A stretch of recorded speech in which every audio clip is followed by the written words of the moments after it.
Hola, soy Glenda Furcifer, educadora perinatal, doula y psicoterapeuta corporal. Y hoy vamos a hablar acerca del parto humanizado, un concepto que viene resonando últimamente y que muchos no tienen claro a qué se refiere y en qué consiste. En principio podemos decir que en un parto humanizado se respetan los deseos y la necesidad de la mujer que está pariendo, que es tomada como un ser adulto, inteligente y capaz de ser madre. Y que por supuesto, por ende, puede participar activamente en todas las decisiones que se tomen en torno al proceso, evaluando los pros y los contras de cualquier procedimiento que se proponga junto con el personal médico. Pero el parto humanizado va mucho más allá del respeto a la mujer y la amabilidad, que por supuesto son condiciones fundamentales. Hoy en día contamos con la maravillosa aportación de la evidencia científica. Vivimos en la era de la evidencia científica y como consumidoras de un sistema de salud ya no podemos aceptar que se nos imponga ningún procedimiento que no esté avalado y comprobado científicamente por ser la opción más segura a la hora de parir y de nacer. En este sentido, la Organización Mundial de la Salud, que es un poco la entidad a nivel mundial encargada de englobar, de resumir, de catalizar todas las experimentaciones que se hacen en torno al campo de la salud, tiene un departamento específico encargado de ginecología y obstetricia y desde el año 85 ha lanzado sus recomendaciones para la atención al parto que están disponibles en internet al alcance de todo el mundo y que son un poco la ley a nivel mundial de cómo debe atenderse un parto para que sea la experiencia más segura posible para mamás y bebés. Dentro de estas recomendaciones, la OMS señala que ningún país o región debería tener más del 10 al 15% de cesáreas.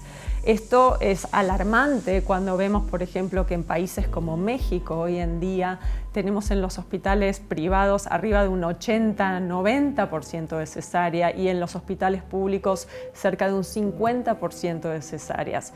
Y nos lleva claramente a la indicación de que estamos realizando procedimientos que no solamente son potencialmente riesgosos hacia el bebé, son agresivos hacia mamá y hacia bebé, sino que no están sustentados por la evidencia científica. Dentro de los lineamientos para la atención segura del parto, la OMS rescata como principales evitar la posición horizontal de la mujer en todo momento durante el trabajo de parto. Y sé que estarán abriendo grandes los ojos porque, claro, la primera imagen que tenemos cuando visualizamos a una mujer en trabajo de parto es acostada en una cama de hospital. Y el porqué de esta recomendación tiene varias explicaciones. Por un lado, la explicación fisiológica.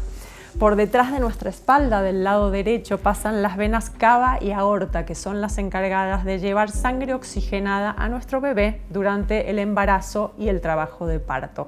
Es decir, los bebés durante la gestación y el parto no están utilizando sus pulmones para respirar, sino que los tienen llenos de líquido pulmonar inflados como dos esponjas y el intercambio gaseoso lo hacen extrayendo oxígeno de esa sangre que es transportada por estas venas en la espalda. Es decir, que si al momento del trabajo de parto, donde el bebé también está haciendo un inmenso trabajo para nacer y por ende requiere de una correcta aportación de oxígeno, la mujer se acuesta sobre su espalda con los kilos propios del bebé, más un par de litros de líquido amniótico, más el peso de los órganos abdominales, más el volumen expandido de sangre. ¿Qué hace todo este peso? Comprimir esas dos venas y alterar el flujo de oxígeno de la madre hacia el bebé. ¿Cómo se ve reflejado esto? Como un sufrimiento fetal. Así es la jerga médica, lo habrán escuchado seguramente, que nos lleva a tener que hacer una cesárea de emergencia.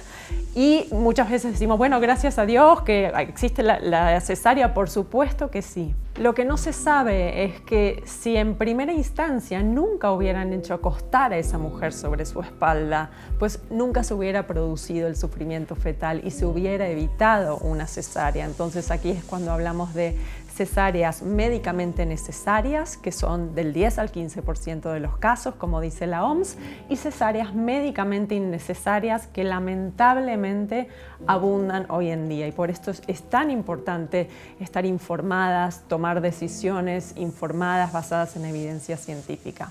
Cuando hablamos de libertad de posición y verticalidad en el parto, está incluida la etapa expulsiva, la etapa del pujo, que es fundamental. Necesitamos gravedad para que el bebé baje y nazca, ¿sí?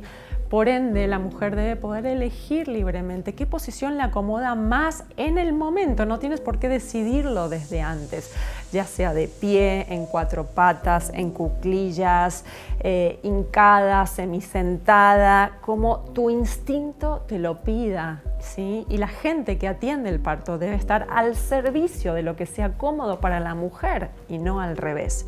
Entonces, esto en cuanto a la posición en el plano fisiológico.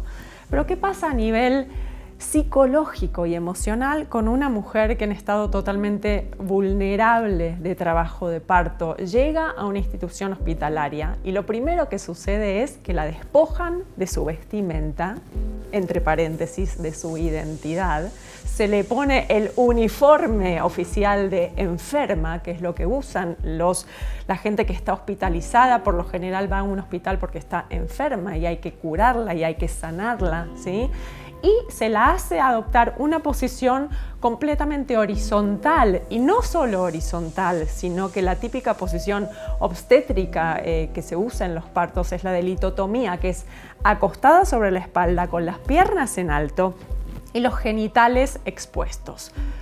¿Cómo creen que se siente esa mujer? ¿Qué tan autosuficiente, qué tan segura, qué tan poderosa, qué tan protagonista se siente de su parto? Es el mero punto de inflexión donde a la mujer se le empieza a quitar el poder y a poner en esta postura de profunda sumisión, ¿sí? Ni hablar, decir que todas estas rutinas hospitalarias que se aplican de forma constante y evidentemente sin mucho sostén de la evidencia científica, fueron creadas por hombres, ¿sí? Por hombres que nunca han parido ni lo harán. Y es difícil poder tener un sentido de las implicaciones profundas de esta experiencia de parir y de las verdaderas necesidades de una mujer. Entonces, con el simple hecho de darle verticalidad a la mujer, de darle libertad de movimiento para que espontáneamente vaya adoptando las posiciones que más le acomodan, que ciertamente no van a ser horizontales, porque es bien sabido que en posiciones horizontales las contracciones se perciben como mucho más dolorosas. No es casual, por ejemplo, que las mujeres indígenas, que son las que están más conectadas a su instinto, adopten espontáneamente la postura en cuclillas, donde hay la máxima verticalidad, pero también la máxima apertura de la pelvis. Se abre hasta un 30% más la pelvis cuando estamos en cuclillas. Y estas mujeres justamente no están influenciadas por todos estos condicionamientos culturales, sino que están mucho más en contacto con su instinto, con su parte, llamémosla animal en el buen sentido de la palabra, de las cuales las mujeres más civilizadas estamos profundamente desconectadas. Entonces, todo este movimiento de parto humanizado tiene fundamentalmente como objetivo acercar y reconectar a la mujer con su sabiduría instintiva, con esa información genética que llevamos las mujeres dentro, que nos ha permitido estar aquí hoy sobre la tierra y que todo nuestro linaje de mujeres haya podido parir y nosotras también. Recordar que sí podemos, que sí sabemos y que el parto es un evento inherentemente seguro, saludable y natural para la gran mayoría de las mujeres, y reservar la tecnología y las intervenciones médicas y quirúrgicas para la pequeña porción de mujeres cuyos partos se complican y requieren de eso, pero no es porque a unas pocas se les complica, vamos a violentar las experiencias de todo el resto de las mujeres. Para nada, ¿sí? Debería ser la excepción, no la regla. ¿Qué más dice la evidencia científica? Que no se deben realizar procedimientos innecesarios y agresivos como son el rasurado del vello púbico, la aplicación de un enema, que es el lavado del recto, la porción final de los intestinos, para evitar una supuesta contaminación con materia fecal al bebé al momento de nacer. Se ha visto en múltiples estudios que al liquidificar la materia fecal, introduciendo agua o cualquier otro líquido por el recto, al momento de salir, la materia fecal va a ser justamente líquida, teniendo muchas más posibilidades de entrar en contacto con el bebé al momento del nacimiento, a que si saliera algo de materia fecal, lo mejor es que sea lo más sólida posible.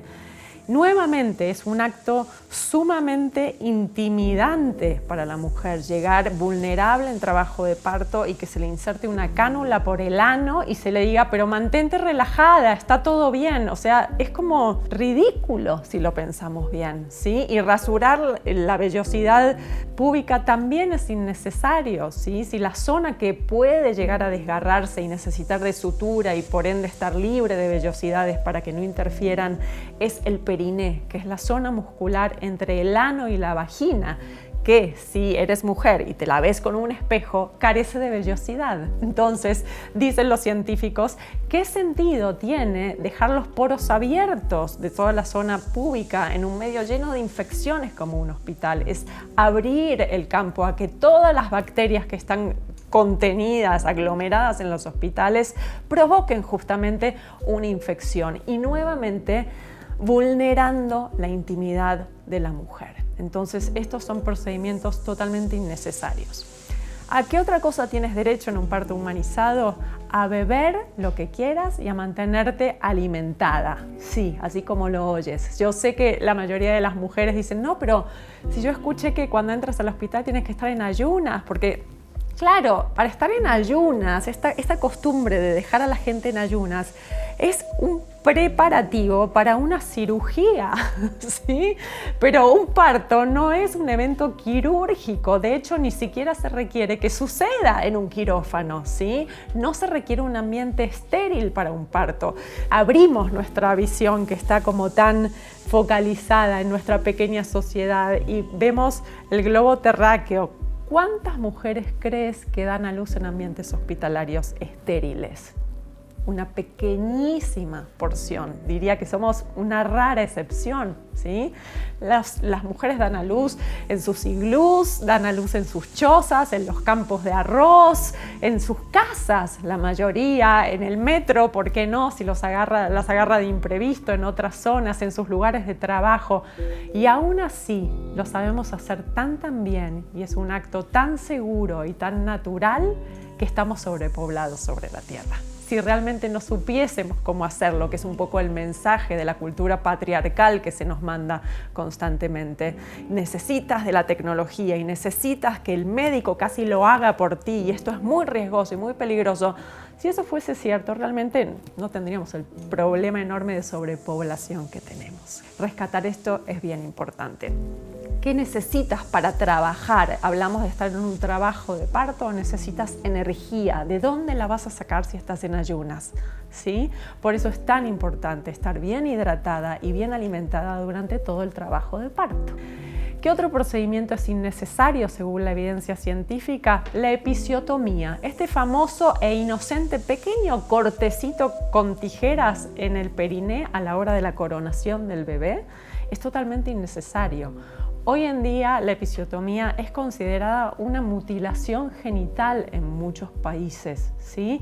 Y nuevamente trae implícito este pensamiento de la cultura patriarcal de que el cuerpo de la mujer no está suficientemente preparado para dar a luz y que necesita ser roto para ampliarse y para que el bebé nazca, ¿sí?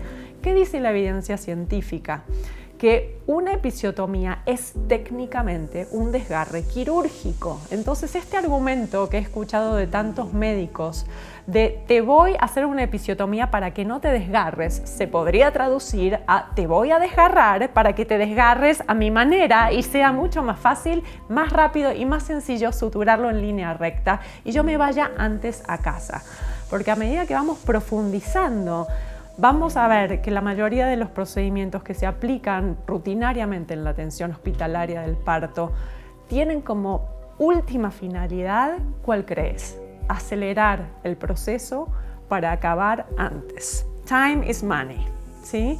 Y esto es muy serio, porque ¿qué pasa cuando nos empecinamos en violentar y apresurar procesos de la naturaleza que tienen su propio ritmo y su propio tiempo y que en el caso de las mujeres es único y diferente en cada mujer el tiempo que requiere esa mujer para abrirse, no solo física, sino también emocionalmente y dar paso a esa ruptura que es dar a luz a un ser humano y el tiempo que requiere ese pequeño ser humano para abrirse paso al mundo y hacer su primer paso de gran valentía, de gran coraje, que es nacer. Se necesita tiempo y se necesita paciencia. ¿Quién es la protagonista? La mujer y su bebé. Los demás, los que acompañamos, debemos estar al servicio, estamos por debajo, estamos brindando un servicio. El que cobra está por debajo en todas las profesiones, ¿sí? Pero más allá de una cuestión económica, es una cuestión de servicio en el sentido profundo de la palabra, ¿sí? Estar al servicio de veras de la otra persona. ¿Qué otra cosa es fundamental en un parto humanizado? Un bebé que nace sano. Ojo, siempre estamos hablando de mujeres con embarazos saludables de bajo riesgo, ¿ok? Las mujeres que tienen un embarazo de alto riesgo necesitan una atención especializada, quizás con más cuidados, con más prevenciones y quizás sí necesiten algunos de los procedimientos, ¿ok?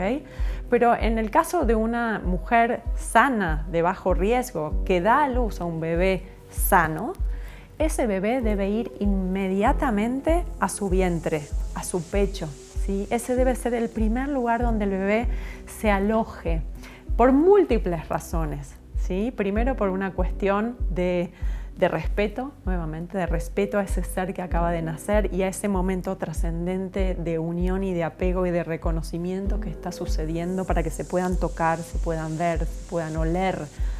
Porque ciertamente y seguramente en tantos trabajos de regresión que se ha hecho al momento del nacimiento con adultos, esta gente ha podido revivir el estrés y el miedo profundo que implica nacer y abrirse paso a una dimensión totalmente desconocida, el no saber a dónde voy.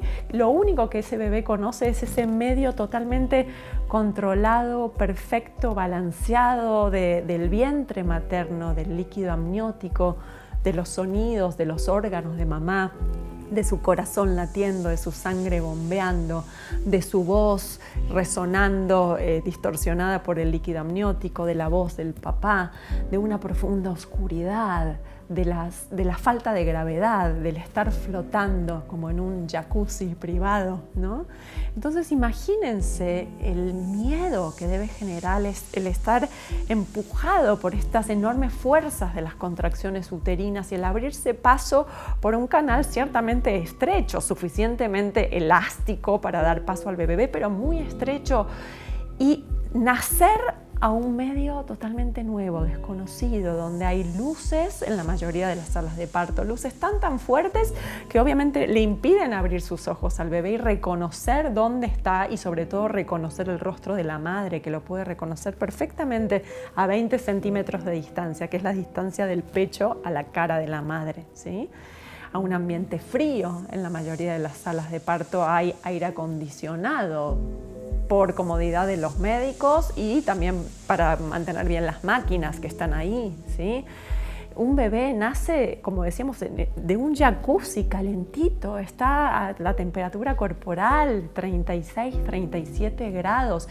Imagínense lo que es salir por primera vez de este jacuzzi calentito a un aire helado, mojado, ¿sí? El frío y el miedo que se debe sentir. Y más aún en los partos tecnologizados, se corta inmediatamente el cordón umbilical y el bebé es separado instantáneamente de su mamá para hacer toda otra serie de procedimientos que son innecesarios y agresivos al bebé. Entonces, ¿qué pasa con ese ser humano que están haciendo? Su primera impronta es la de estoy en un lugar hostil, estoy en riesgo, sálvenme, no soy importante, mis necesidades no son importantes, me abandonaron, ¿dónde está mi mamá?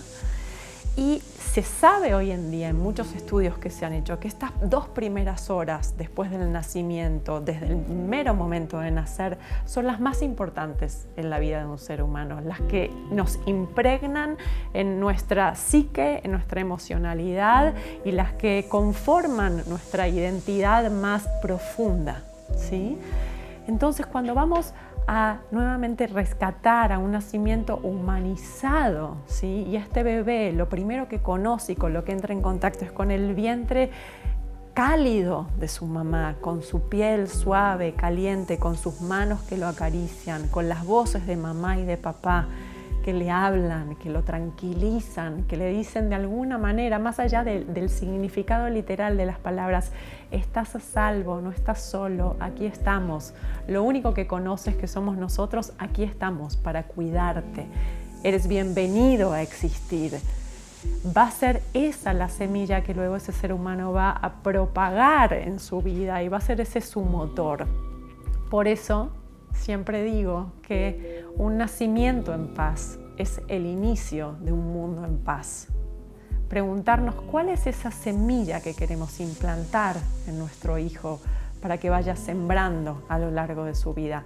Imagínense qué pasaría si todos los seres humanos pudiéramos nacer en este entorno amoroso, respetuoso, con luces bajas, con calorcito en el ambiente, con silencio, donde lo primero que escuchemos sean las voces reconfortantes de mamá y papá, sentir sus manos cálidas sobre nuestro cuerpo, sentirnos a salvo, poder ver a mamá a los ojos, podernos reencontrar con ella, porque la conocemos perfectamente por dentro, ¿sí? ¿Qué tipo de sociedad estaríamos creando? Es muy interesante reflexionar sobre esto y es la razón que me lleva en la profundidad a dedicarme a esto que hago, que es concientizar a las mujeres y sus parejas sobre las opciones a la hora de dar a luz, que es mucho más que un mero evento fisiológico el parto, donde se ponen en juego una serie de órganos y hormonas. Es un antes y un después, es un evento trascendental que nos va a marcar a fuego para siempre y nos puede marcar negativamente, haciéndonos sentir que no podemos, que no sabemos, que tenemos un cuerpo fallado y entrar a nuestra difícil etapa de maternidad con esa sensación de invalidez. Si yo no pude parir a mi hijo, pues menos voy a poder criarlo y maternarlo, ¿sí? Vean las implicaciones tan profundas que tiene el parto, mucho más allá del mero momento del parto. O nos puede marcar positivamente, haciéndonos crecer inmensamente, realmente pudiendo vivir el parto como una experiencia de crecimiento espiritual, donde realmente podemos tener un claro contacto con Dios o la energía superior o la energía de la naturaleza, como la quieras llamar, y entender de qué se trata todo esto que estamos haciendo en esta tierra. Donde podemos tener una experiencia de profunda unión con nuestra pareja si transitamos el trabajo de parto codo a codo y el marido o la pareja es partícipe activo, sosteniéndonos física, emocionalmente, recibiendo incluso a su bebé, que es algo que estamos promoviendo mucho junto con el médico o la partera, por supuesto, pero involucrándose en el proceso. Entonces nos puede hacer sentir lo que yo sentí después de mi primer parto, que fue, si pude hacer esto, ¿qué más puedo hacer en la vida? Que no tengo ni idea. Y fue como descorrer un velo y decir, vengan a mí desafíos, vengan a mí situaciones nuevas. O sea, esto fue lo más difícil y loco en un punto que pude haber hecho. Es inexplicable, por más que nos esforzamos en entender los procesos fisiológicos.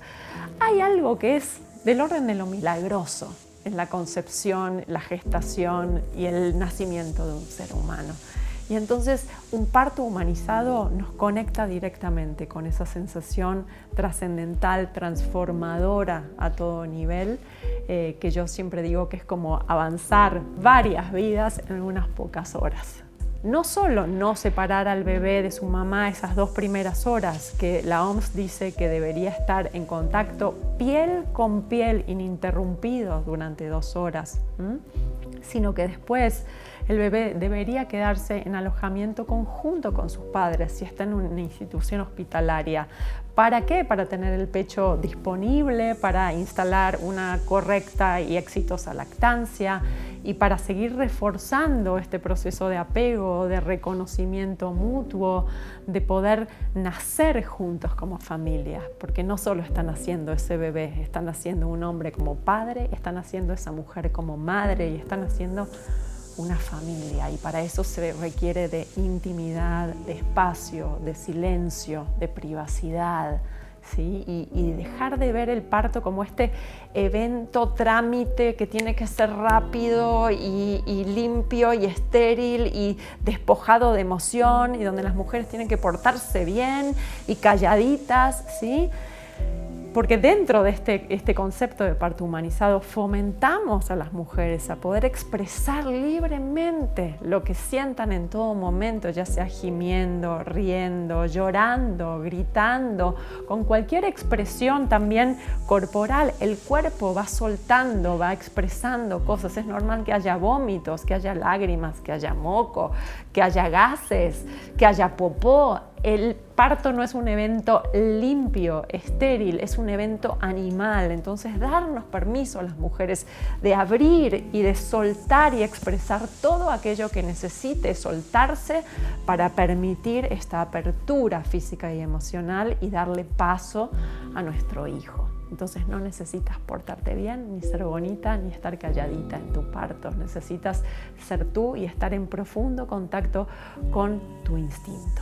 El parto humanizado no es un capricho egoísta de un grupo de mujeres orgánicas que quieren parir rodeadas de velas e inciensos. Es una serie de lineamientos basados en evidencia científica que determinan cuál es la manera más segura de parir y de nacer.